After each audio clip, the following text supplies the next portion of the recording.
शांताकारं भुजंगशयनं पद्मनाभं सुरेशं विश्वाधारं गगनसदृशं मेघवर्णं शुभांगं लक्ष्मीकान्तं कमलनयनं योगिभिध्यानगम्यं वंदे विष्णु भवभयहरं सर्वलोकैकनाथं।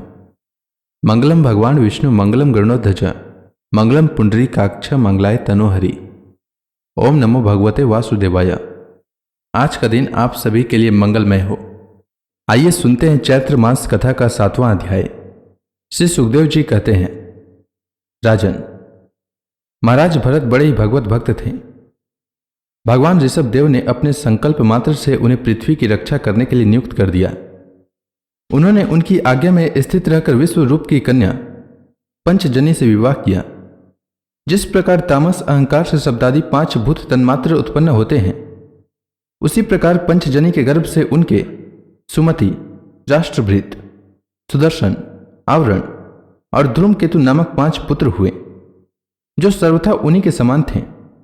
इस वर्ष को, जिसका नाम पहले अजनाभ वर्ष था, राजा भरत के समय से ही भारतवर्ष कहते हैं। महाराज भरत बहुज्ञ थे। वे अपने अपने कर्मों में लगी हुई प्रजा का अपने बाप दादाओं के समान स्वधर्म में स्थित रहते हुए अत्यंत वात्सल्य भाव से पालन करने लगे।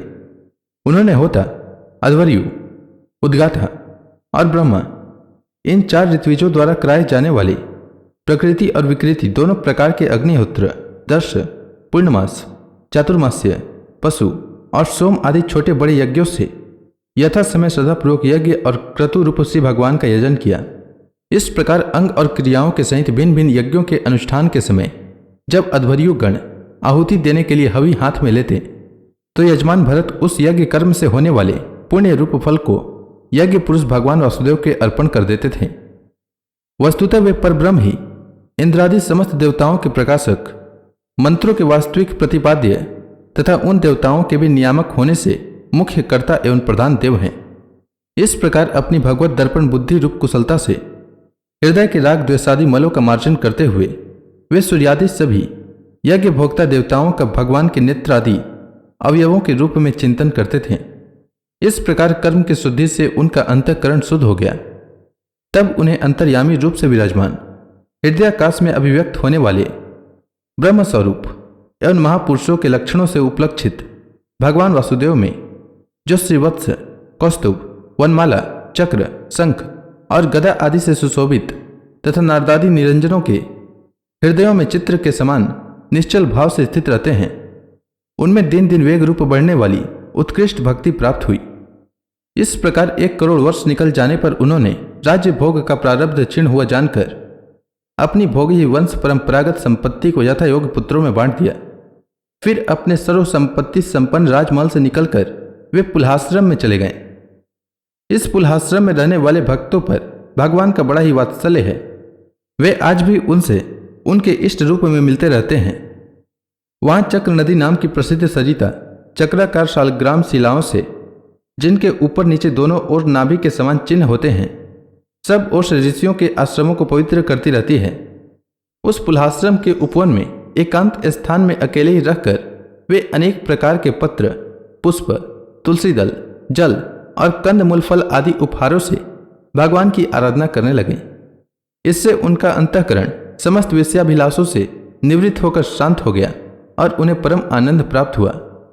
इस प्रकार जब वे नियम पूर्वक भगवान की परिचर्या करने लगे, तब उससे प्रेम का वेग बढ़ता गया, जिससे उनका हृदय द्रवीभूत होकर शांत हो गया। आनंद के प्रबल वेग से शरीर में रोमांच होने लगा तथा उत्कंठा के कारण नेत्रों में प्रेम के आंसू उमड़ आए, जिससे उनकी दृष्टि रुक गई।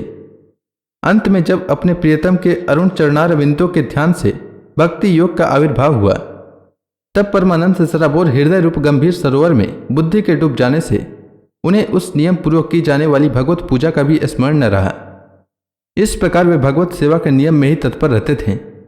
शरीर पर कृष्ण मृग चर्म धारण करते थे तथा त्रिकाल स्नान के कारण भीगते रहने से उनके केस बुरी बुरी घुंघराली लटों में परिणत हो गए थे, जिससे वे बड़े ही सुहावने लगते थे। वे उदित हुए सूर्य मंडल में सूर्य संबंधनी ऋचाओं द्वारा ज्योतिर्मय परम पुरुष भगवान नारायण की आराधना करते और इस प्रकार कहते, भगवान सूर्य का कर्म फलदायक तेज प्रकृति से परे है। उसी ने संकल्प द्वारा इस जगत की उत्पत्ति की है फिर वही अंतर्यामी रूप से इसमें प्रविष्ट होकर अपनी चित्त शक्ति द्वारा विषय लोलुप जीवों की रक्षा करता है। हम उसी बुद्धि प्रवर्तक तेज की शरण लेते हैं। तो इसी के साथ यह अध्याय समाप्त हुआ। इसके आगे की कथा मैं कल के अध्याय में सुनाऊंगा। तब तक के लिए भगवान हरि का नाम लेते रहें। तो प्रेम से बोलिए भगवान विष्णु की जय, श्री कृष्ण भगवान की जय, समस्त देवी देवताओं की जय।